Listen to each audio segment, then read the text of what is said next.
Welcome to my review of Roar of Revenge, and this is pretty much on every modern platform.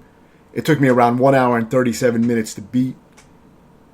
And in this game, you basically have, checkpoints. You play checkpoint to checkpoint like an old arcade-style game. It also saves your progress, so if you do shut it off or play a different game, you can start off whatever checkpoint you left off at, so you don't have to redo the stages or anything like that. It's just checkpoint to checkpoint. It's kind of an old school style.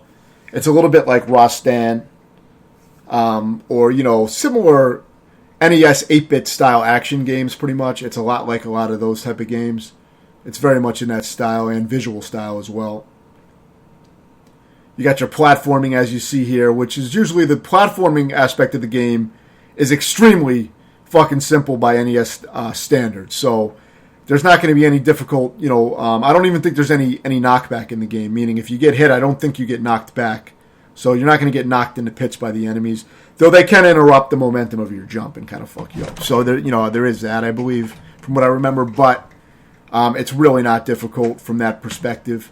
It's like a beginner version of the platforming of the NES era. The game overall would not be a hard game for an NES game, but it is challenging at points. It does have a few challenging checkpoints, but nothing crazy if you play a lot of these kind of games. If you are new to these type of games, then of course it could be hard, obviously. But for players familiar with these type of games, this should be one of the easier ones. But it is a fun game. It's cheap. At least when I got it, it was cheap. I got this on Series X, but you should be able to find it cheap on one of the various platform stores, Steam or, console. What I usually do when I buy these games now is I check all the available stores, Sony, Xbox, Switch, PC, and I get the cheapest version. A lot of times there's sales and stuff, but I think this game was already a cheap fucking game. So you got boss fights, and most of them are pretty simple. None of them are like really difficult or great boss fights or anything like that. Pretty standard, but they're fun. And that kind of describes the entire game. It's kind of just a solid throwback to the NES games, but it's not on the level of a lot of the better NES games. So while it does try to emulate that style, and it does a pretty good job, it doesn't have the level of gameplay depth or challenge as a lot of the NES games, which for some people is going to be a good thing because if you're not familiar with those games, you may want to start with an easier type of game to get into it. Or sometimes you don't want to bust your fucking balls. Sometimes you want to play a more chilled game. So, I mean, I like, I enjoy the mix. I go through a high volume of games, and I like the mix of super easy games to super hard games and everything in between, and all types of games. So, for me, I enjoy this kind of shit. I don't need a game to be fucking brutal every game that I play. I like a variety. So I had fun with this. But it is kind of a simple throwback to the NES style games, and it's pretty short. Now, I have a tutorial for the game, so I'll link that in the description. You can check that out.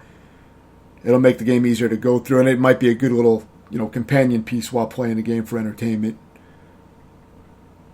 But there's not a hell of a lot to the game. There may be a few parts where, if you're conditioned to these type of games, there may be a few parts where you're not sure exactly what the best way to do. Like the last boss, a little tricky, but it's pretty easy when you know what to do. But it's a little tricky to know exactly what to do. So there's a nice variety of stages. It does switch it up. Sometimes you're flying through the air and killing shit. Other times, later in the game, you become a dragon and it becomes like a space shooter, like an overhead Truxton style shooter. So it does switch up gameplay styles, but all of them are pretty simple and, not too fleshed out. So the game kind of lines up, the quality of the game is kind of in line with the quality of the visuals, you know what I mean?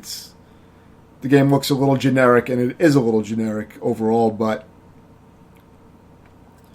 it is a fun game. You do have a few different abilities and magic. So that gives you some extra things you can use against the enemies and bosses. But it's pretty generous with the checkpoints. The way you get checkpoints is whenever you get to this weapon rack type of thing, it's a checkpoint, and it automatically saves. So it's like auto-save. So as you get farther, you'll get different abilities and shit that you unlock throughout the progression of the story. So I don't think you can really miss them. I think they're required to beat the game. There is a death counter on the bottom right of the screen. I believe based on the amount of deaths you have when you beat the game, you get various different endings. So if you want the best ending, I think you may need to get under 10 deaths from what I read. But I wasn't going for anything like that. I mostly just go for the kill, which includes bad endings in games or whatever the fuck, as long as it's the full game and not like a game over screen or something like that. But as long as I get a regular type of ending, where it's like the game is complete, then I consider that beaten. And I usually move on. Unless I really, really fucking like the game, then I'll do extreme modes and stuff. But this game, this is on the hard mode. I guess you could call it hard. It's not labeled as hard, but it's not the easy mode. It's the other mode, which doesn't have a name to it. So I just called it hard mode in my videos, but maybe you could say it's normal as well. It doesn't feel like a hard mode, that's for sure. But of course, if you're used to these kind of games, this game doesn't. The core gameplay is not really that difficult to begin with anyway. I mean, even if they made it so you could barely take any hits, it really wouldn't be that hard. You could pretty much easily learn a lot of these patterns.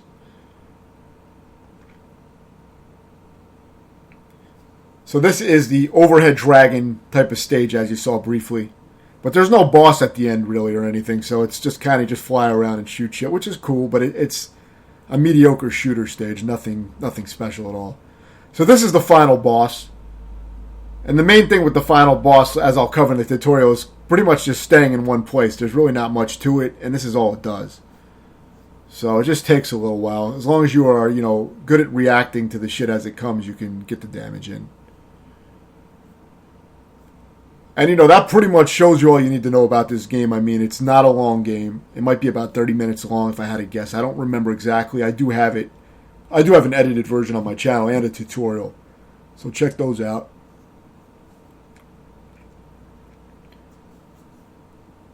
But yeah, I thought it was pretty solid. It's definitely worth the few bucks that it goes for if you like these kind of games.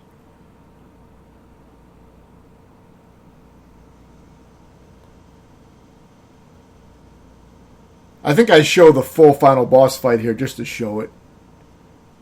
You can see it's pretty much just repeating the same patterns. I mean, you do have to react to enemies coming from different sides. I think that's randomized, but once you understand the basic idea of it, it's pretty damn easy.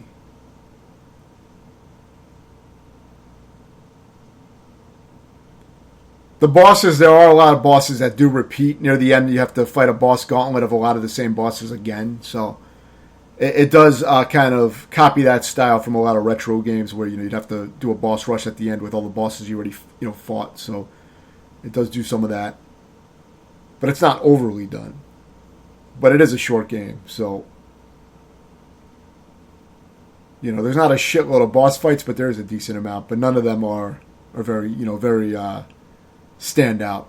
I mean, they're decent, serviceable fights.